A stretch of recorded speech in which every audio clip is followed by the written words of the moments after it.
اعوذ باللہ من الشیطان الرجیم بسم اللہ الرحمن الرحیم ودت طائفة من اہل الکتاب لو یضلونکم، اہل کتاب کا ایک گروہ چاہتا ہے کہ اے مسلمانوں وہ تم کو گمراہ کر دے۔ گمراہ کرنے کے حوالے سے تشدد کا راستہ برتا گیا،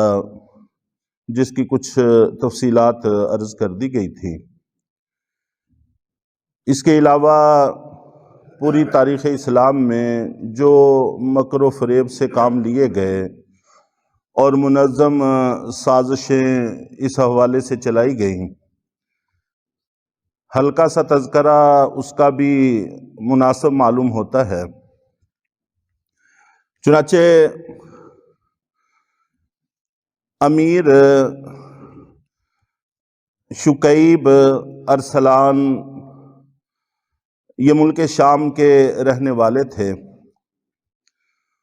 اور جس وقت دوسری جنگ عظیم ہوئی ہے اس وقت یہ ترکیہ کے ہسپتالوں کے انچارج تھے اور باقاعدہ جنگ کا حصہ رہے ہیں، اور 20 سال کم و بیش یورپ کے اندر بھی انہوں نے گزارے ہیں۔ اس دوران میں ایک امریکی انگریز نے کتاب لکھی جس میں مسلمانوں کی حالت زار پر بحث اور گفتگو کی گئی تھی۔ اس کا عربی میں ترجمہ ایک مصری عالم دین نے کیا، اور وہ کتاب امیر شکیب ارسلان شامی ان کے ہاتھ لگی۔ چنانچہ جب انہوں نے اس کا مطالعہ کیا تو بہت ساری باتیں ٹھیک بھی لکھی تھیں، لیکن میں نے جیسے کہ پہلے بھی ایک درس میں عرض کیا تھا کہ لکھنے والا وہ تعصب سے پاک رہنا اس کا بڑا مشکل ہوتا ہے۔ مسلمانوں کے بارے میں بہت سارا کچھ غلط بھی اس میں لکھا گیا تھا۔ تو پھر امیر شکیب نے اس کے حل کے لیے اس پر ایک مقدمہ لکھا اس کتاب پر، اور وہ مقدمہ ویسے تو ایک مختصر سے موضوع کو کہتے ہیں، مختصر مضمون کو کہتے ہیں جو کسی بھی کتاب کے شروع میں لکھا جاتا ہے، 2 صفحوں کا، 3 صفحوں کا، 4 صفحوں کا، تقریباً اتنا سا ہوتا ہے۔ لیکن ان کا مقدمہ 3 جلدوں پر مشتمل ہے۔ اصل کتاب 1 جلد میں ہے، اور اس پر جو مقدمہ لکھا گیا وہ 3 جلدوں پر مشتمل ہے، جس میں انہوں نے بہت سارا کچھ لکھا۔ مسلمان ممالک کی مردم شماری بھی لکھی کہ کس ملک میں کتنے مسلمان آباد ہیں۔ اس میں آگے جا کر یہ لکھتے ہیں کہ اس دوران میں یورپ کے اندر کم و بیش چھوٹی بڑی کتابیں جو صرف نبی پاک صلی اللہ علیہ وسلم کے خلاف لکھی گئیں، ان کی تعداد 6 لاکھ ہے۔ ان 6 لاکھ کتابوں میں یورپ والوں نے جو کچھ لکھا، ظاہر ہے کہ اس نے کیا طوفان برپا کیا ہوگا، ہم اور آپ اس کا اندازہ بھی نہیں لگا سکتے۔ ایسے مورخین کو جو مغرب سے تعلق رکھتے ہیں، ہم مسلمانوں کی اکثریت دنیا کے مشرقی حصے میں آباد ہے، اس لیے ہمیں مشرقی لوگ کہا جاتا ہے، یہ ہمارے ممالک مشرقی ممالک کہلاتے ہیں، اور انگریز زیادہ تر مغرب کے حصے میں ہیں، اس لیے ان کو اہل مغرب کہا جاتا ہے۔ تو جو اہل مغرب ہیں، کافر ہیں، چاہے وہ یہود ہوں چاہے نصارہ ہوں، وہ سارے کے سارے اگر ان میں کوئی مورخین ہیں اور وہ مسلمانوں کے مضمون سے دلچسپی رکھتے ہیں اور اس پر تحقیق اور سرچ کرتے ہیں،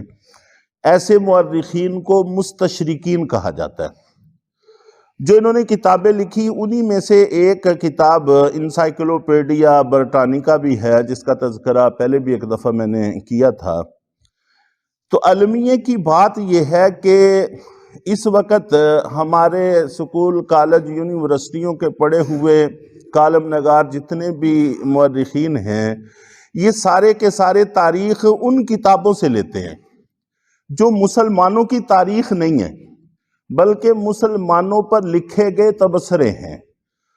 تو اصل جو مسلمانوں کی تاریخ ہے ان کتابوں کے ناموں تک سے بھی یہ لوگ واقف نہیں ہیں۔ انہی کو ہم پھر جدید سے جدید لیکچرار کی شکل میں میڈیا پر اور نیٹ پر دیکھتے ہیں، سنتے ہیں، جو ہمارے ایمان کے ساتھ کھلواڑ کرتے ہیں اور جو کچھ کرتے ہیں وہ ہمارے سامنے ہے۔ تو یہ وہ لوگ ہیں جن کے بارے میں یہی کہا جا سکتا ہے کہ یہ وہ فریب خوردہ شاہی ہیں جو پلے ہیں کرگسوں میں۔ فریب خوردہ شاہی جو پلے ہوں کرگسوں میں، انہیں کیا معلوم کہ راہ و رسم شاہی کیا ہے۔ مسلمان کو شاہین سے تعبیر کیا ہے، اور مسلمانوں کے راہ و رسم کیا ہونے چاہیے یہ ہمارے جدید لیکچرار کو ان کی کبھی ہوا بھی نہیں لگی۔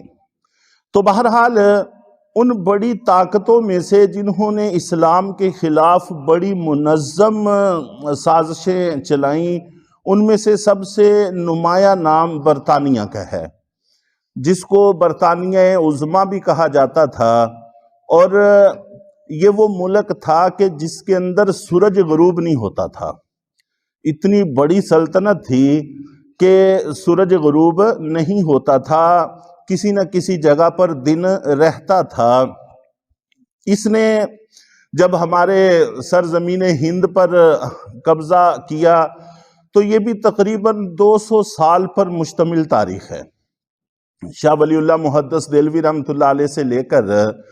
مولانا حسین احمد مدنی رحمۃ اللہ علیہ تک انگریز کے خلاف جنگ لڑی گئی، اور یہ جو ہمارا مسلمانوں کا خطہ پاکستان حاصل کیا گیا، اس میں 200 سال تک علماء کی محنتیں بھی شامل ہیں، جن کو کسی طور پر بھی نظر انداز نہیں کیا جا سکتا، جس کی دلیل یہ ہے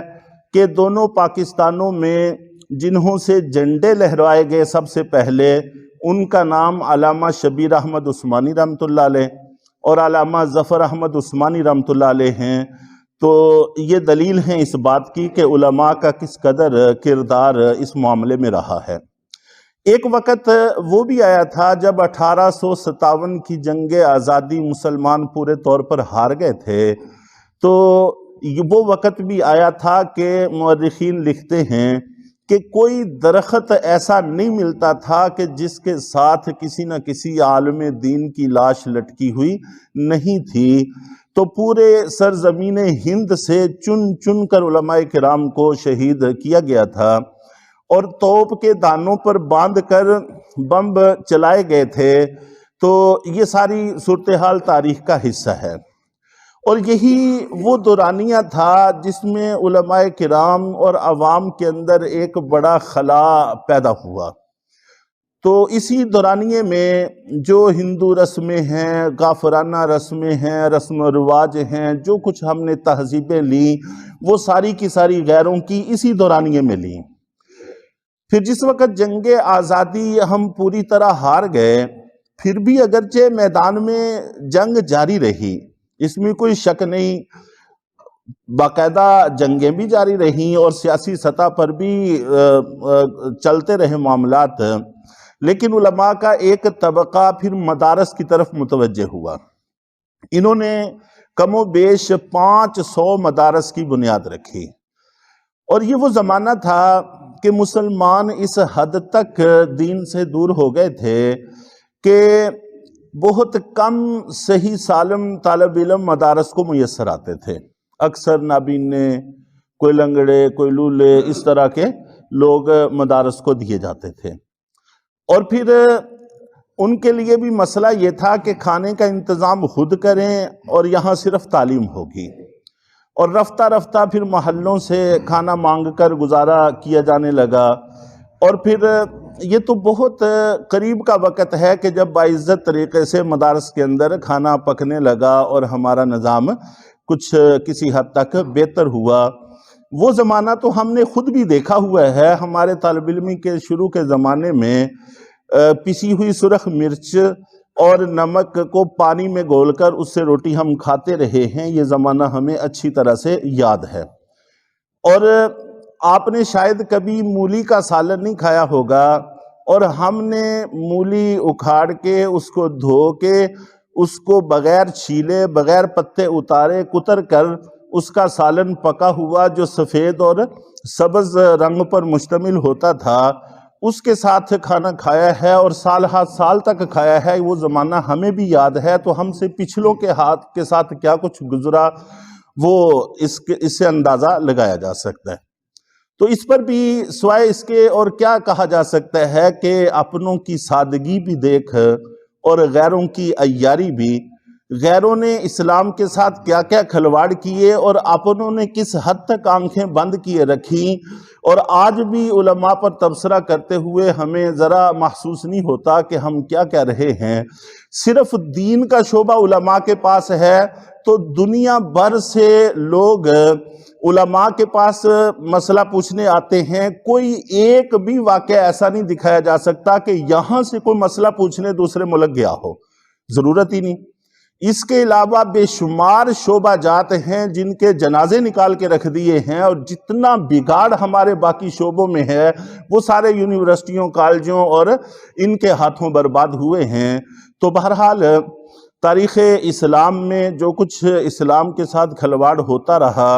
اور اہل کتاب اور مشرکین کرتے رہے، اللہ رب العزت نے ایک لفظ میں یہاں پر بیان کر دیا ہے کہ یہ تمنا رکھتے ہیں کہ کاش کہ وہ تم کو گمراہ کر دیں، اس کے لیے کوئی کسر اٹھا نہیں رکھتے، لیکن الحمدللہ اللہ کے فضل و کرم سے وہ کبھی بھی اس میں 100% کامیاب نہیں ہوئے۔ بہرحال وہ ناکام بھی نہیں رہے، کسی نہ کسی حد تک ان کو کامیابی ملتی رہی۔ اللہ تعالی ہم سب کو حق پر ہمیشہ قائم رہنے کی توفیق عطا فرمائے۔